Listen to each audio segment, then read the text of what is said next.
Comment briller dans son couple? J'en suis sûre que beaucoup d'entre vous, mesdames, surtout vous, messieurs, certainement aussi, vous posez la question de savoir comment briller dans son couple. Est-ce que c'est possible? Oui, c'est possible. Je commencerai par vous poser la question de savoir si vous voyez toujours ces étincelles des premiers jours, des premiers moments que vous avez partagés. Voyez-vous encore ces étincelles en date d'aujourd'hui? Si ce n'est pas le cas, c'est certainement que quelque chose s'est passé ou est en train de se passer pour certains. Alors il est temps de reprendre les choses en main parce que tout est possible. Il est possible de s'épanouir encore dans votre couple. Il est encore possible pour vous de partager des choses merveilleuses. Il suffit d'en prendre la décision, de changer les choses et d'apporter du nouveau dans votre couple. Si vous vous êtes mis ensemble, c'est parce que vous avez vu le potentiel de chacun. Vous avez reconnu ce que l'un peut apporter à l'autre. Alors, cela peut arriver que ça se perde. Mais si c'est le cas, je ne sais pas quelle situation vous traversez actuellement dans votre couple. Mais s'il y en a une, n'ayez pas peur, n'ayez crainte. Prenez simplement la décision de reprendre votre couple en main, de le refaire renaître, de faire rejaillir cet amour des premiers jours, cet amour des premiers temps qui a fait en sorte que ça clique entre vous. C'est tout à fait possible. Pourquoi on en arrive à ce point? C'est parce qu'on laisse pourrir les situations. Vous avez peut-être laissé les situations pourrir. Vous n'avez peut-être pas pris le temps de vous parler, d'échanger, de communiquer. Un couple doit échanger, communiquer. Ce sont les bons mots à utiliser quand on est deux. Alors, je vous invite, s'il y a actuellement quelques soucis que ce soit qui vous tracassent, qui bousculent un petit peu votre couple actuellement, je vous invite à prendre le temps de communiquer avec la personne avec qui vous partagez votre vie. Soyez à l'écoute. On a tendance à parler. Depuis je ne sais pas moi, 12 mois, 18 mois, voilà, on a appris à parler. Voilà, la communication, c'est parler. Mais la communication, c'est aussi écouter l'autre. Prenez le temps d'écouter. Prêtez vos oreilles à l'autre. Parler, c'est bien. Écouter, c'est encore mieux. Apprenez à vous asseoir. Apprenez à offrir votre écoute. Offrez votre épaule comme soutien. Que votre conjointe, que votre conjoint sache qu'il a quelqu'un à côté de lui sur qui il peut compter. Que ce ne soit pas une peur de partager ce qui dérange. N'ayez pas peur de vous ouvrir à l'autre. Instaurez ça. Instaurez ces moments à deux. Prenez du temps pour vous. Surtout lorsqu'il y a des enfants dans le couple. On a tendance à oublier un peu l'autre, à s'oublier et à oublier l'autre. Les enfants nous prennent beaucoup de temps. Et nous ne pensons pas que voilà, notre conjointe ou notre conjoint a besoin de nous également. Et quand cela commence à s'éteindre, ça provoque évidemment des frustrations. Et les frustrations engendrent donc tout le négatif qui peut venir avec. Pour cela, prenez du temps, organisez-vous. Organisez-vous, c'est une question d'organisation. Ne tombez pas dans la routine. Ne tombez pas dans le train-train quotidien. Organisez votre famille, organisez votre foyer.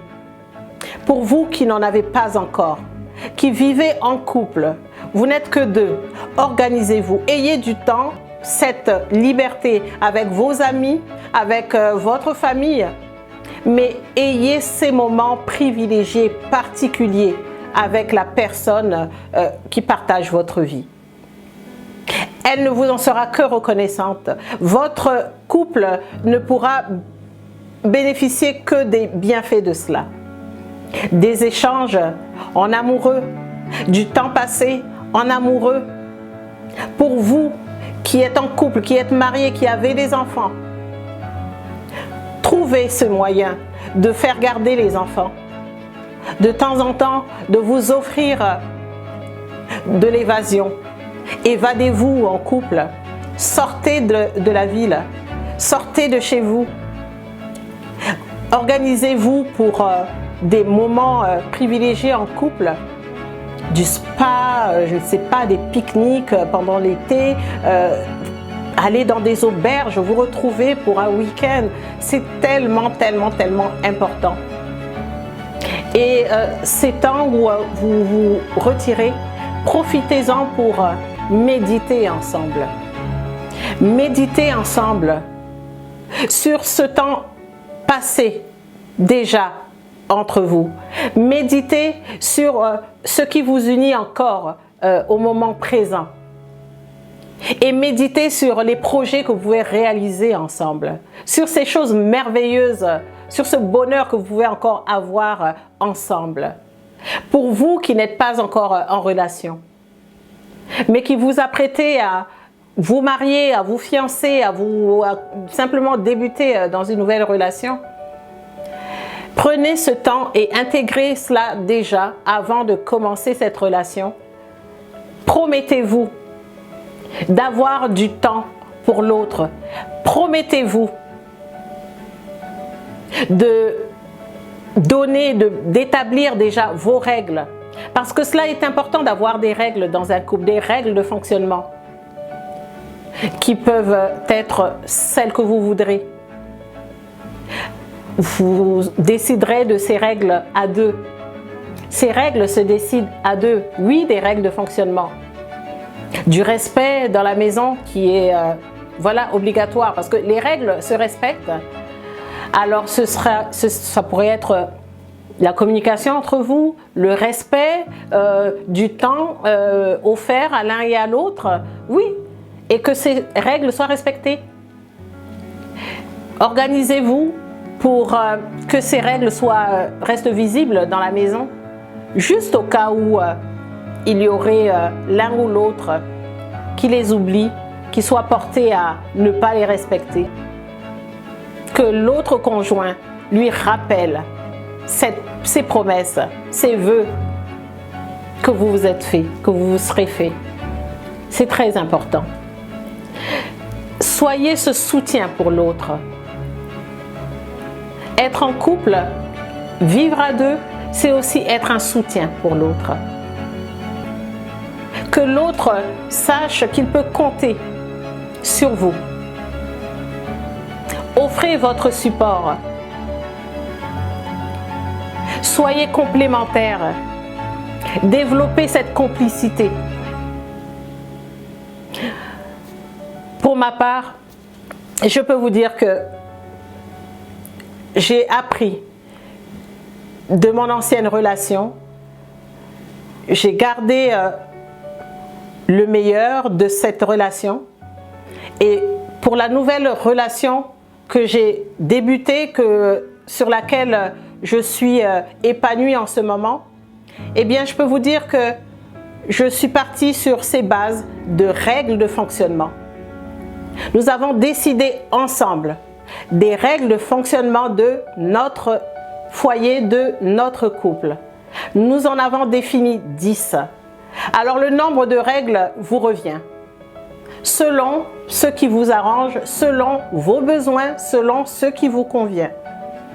Mais je peux vous dire que cela est vraiment dynamisant, cela est vraiment, on sent vraiment qu'il y a un respect, on sent vraiment qu'il y a de la complémentarité. Et voilà, c'est l'acceptation de l'autre aussi, l'acceptation de l'autre comme il est. Parce qu'on ne peut changer personne, on ne veut pas déjà que quelqu'un essaye de nous changer. Alors cela est impossible parce que personne n'est parfait à la base. Sachant cela, on doit juste s'adapter, on doit juste se dire que j'accepte la personne qui partage ma vie comme elle est et je suis prête et je suis prêt à mettre de l'eau dans mon vin lorsque nécessaire. C'est une réciprocité. Vous verrez, lorsque vous prenez conscience de cela, vous allez avoir une autre vision pour votre couple. Mesdames, messieurs, la séduction est quelque chose dont vous devez user constamment dans votre couple. Mesdames, soyez cette déesse, soyez cette reine par votre comportement, soyez cette force tranquille dans votre couple. Ayez confiance en vous. Soyez sûr de celle que vous êtes. Reprenez ce dynamisme des premiers jours que vous aviez. Ne laissez pas votre conjoint avoir une autre image de vous. Parce qu'il doit constamment, et c'est à vous de travailler dessus, il doit avoir cette image constamment de cette femme qu'il a choisie comme reine, comme déesse pour avancer dans sa vie. Vous allez me dire, mais pourquoi c'est juste à moi de faire des efforts? Non, du tout. Votre homme doit se comporter en king, en roi digne de ce nom. Parce que depuis la nuit des temps, c'est cela. Il doit être responsable. Messieurs, soyez responsables. Valorisez votre femme. Aidez-la à s'épanouir, à s'émanciper, à se réaliser. Faites-lui confiance. Prenez-la par la main lorsqu'elle ne va pas bien. Remontez-lui le moral quand ça ne va pas. Offrez-lui votre oreille. Soyez à l'écoute de ce qui ne va pas en elle. Arrivez à détecter cela. Vous êtes celui qui, le premier, vu que vous vivez à deux, vous partagez vos journées, vos nuits, vous les partagez ensemble. Vous devez, monsieur, être capable de déceler, rien que par le regard de votre femme, ce qui la dérange, ce qui ne va pas. Ce quelque chose qui ne va pas, vous devez être capable, vous, monsieur, de le détecter. Et une fois que vous sentez qu'elle n'est pas bien, si elle ne parle pas, qu'elle ne dit rien, une femme qui ne dit rien est une vraie cocotte minute qui est prête à exploser à tout moment une fois que la soupape est retirée. Donc, ayez cette capacité d'offrir le dialogue avec votre femme, votre copine, en tout cas avec la personne avec qui vous partagez votre vie. Elle ne vous sera que reconnaissante. Et une femme est comme une fleur. Il suffit de l'arroser, de lui apporter les engrais dont elle a besoin pour lui permettre d'éclore, pour lui permettre de sortir ses plus beaux pétales. Alors messieurs, arrosez vos plantes qui sont vos déesses, vos reines à la maison. Arrosez-les. Et mesdames, arrachez ce trône qui vous est offert. Par la grâce du Tout-Puissant, vous avez été créés merveilleusement. Vous êtes des merveilles, vous êtes des joyaux. Par votre comportement, par votre expression corporelle, par ce que vous dites, par votre langage.